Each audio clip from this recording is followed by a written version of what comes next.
Up until the year 2016, whenever I used to hear people talk about Voltron, they would treat it like it's this awesome cult classic cartoon that's loaded with 80s nostalgia. And while that might be true for the action figure, I do not feel the same way towards Voltron Defender of the Universe, because the Voltron from the 1980s was never a Western cartoon to begin with.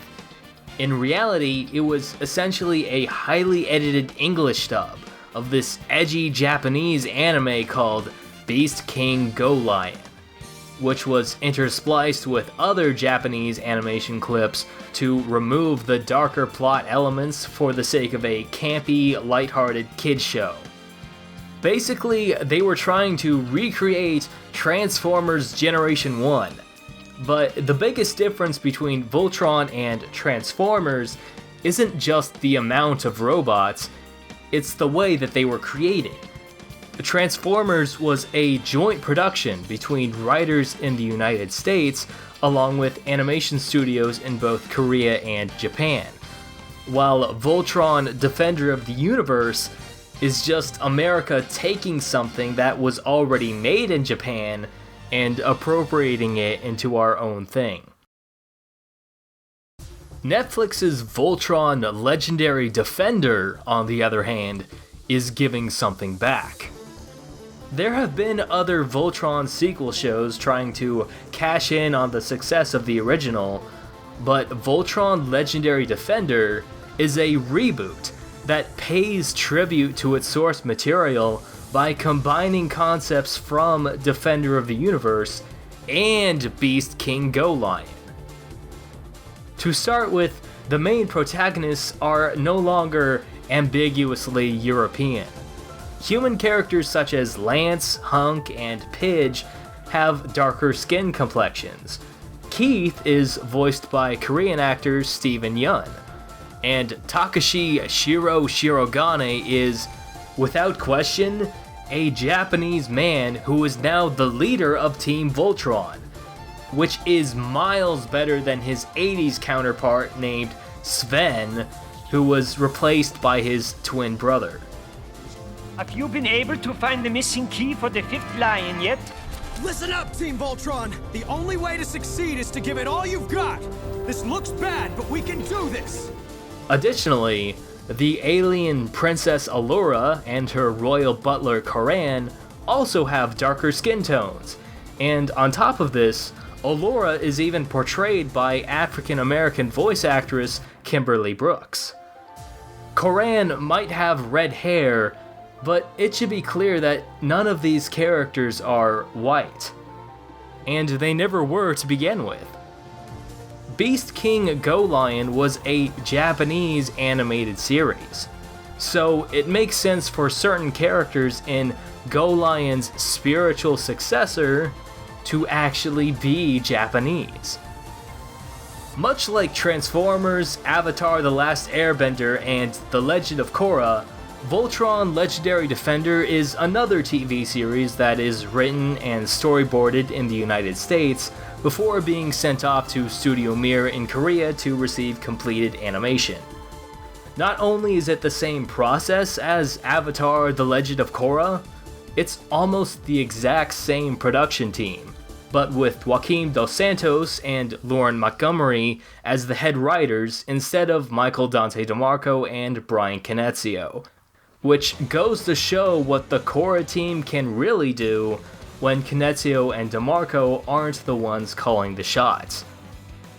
Netflix Voltron feels a lot more in tune with Avatar: The Last Airbender than even The Legend of Korra, due in part to its dialogue-driven comedy, character motivations, interesting relationship dynamics, and Jeremy Shada's performance as Lance is like the second coming of Jack T. Cena's performance as Sokka from The Last Airbender.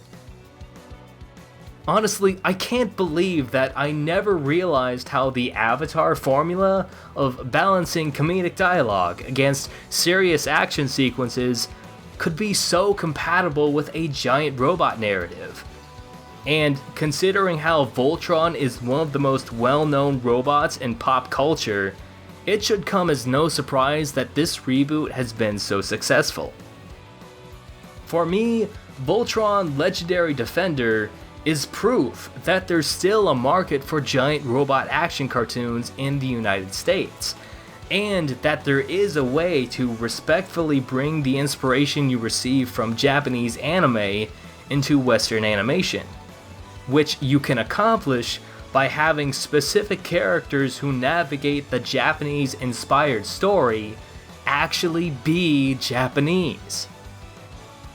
Netflix Voltron contains references to other giant robot shows, such as Gunbuster and Gurren Lagann, in addition to Beast King Go Lion and Voltron Defender of the Universe. But Legendary Defender also creates new ideas, like size differences between the robot lions, so that it actually makes more sense for them to be able to combine with each other.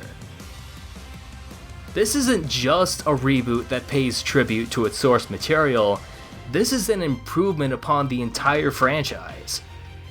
From now on, whenever I think about Voltron, I don't think about the 1980s or the action figure or even Defender of the Universe, because the ideal Voltron in my mind is Voltron Legendary Defender.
Oh yeah, sure, just drop me off at an alien planet. That's cool, man. It's only occupied by mean purple aliens that want to kill me, but whatever.